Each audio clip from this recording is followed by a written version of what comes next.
ഞാൻ എൻ്റെ വീട്ടിൽ പെരുന്നാൾ ഭക്ഷണം ഉണ്ടാക്കിയാൽ ഞാൻ മുസ്ലിം വീട്ടിൽ കൊടുക്കൂല. എന്തുകൊണ്ട്?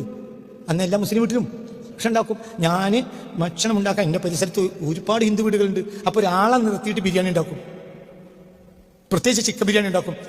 അവർക്ക് ബീഫ് കഴിക്കൂല. അപ്പോൾ ഞാൻ എന്ത് ചെയ്യും? കുറച്ചൊക്കെ ബീഫ് കഴിക്കുന്നവരുണ്ടെങ്കിലും ഭൂരിപക്ഷം ബീഫ് കഴിക്കാത്തവരാണ്. അപ്പോൾ ഞാൻ എല്ലാ പെരുന്നാൾക്കും, ഈ പെരുന്നാളടക്കം, എൻ്റെ പരിസരത്തുള്ള ഒരു കുക്കിനെ ഏൽപ്പിച്ചിട്ട് എന്ത് ചെയ്യും? ചിക്കൻ ബിരിയാണി ഉണ്ടാക്കും, ഹിന്ദു വീട്ടിൽ കൊടുത്തേക്കും. കാരണം കിട്ടിയില്ലെങ്കിൽ അവർക്ക് വിഷമാണ്. പെരുന്നാളായിട്ട് ഉസ്താദിൻ്റെ വീട്ടിൽ നിന്നൊന്നും കിട്ടിയില്ലല്ലോ. അവർ ഓണാണെങ്കിലും വിഷു ആണെങ്കിലും സാധനങ്ങൾ ഇങ്ങോട്ട് കൊടുത്തേക്കും.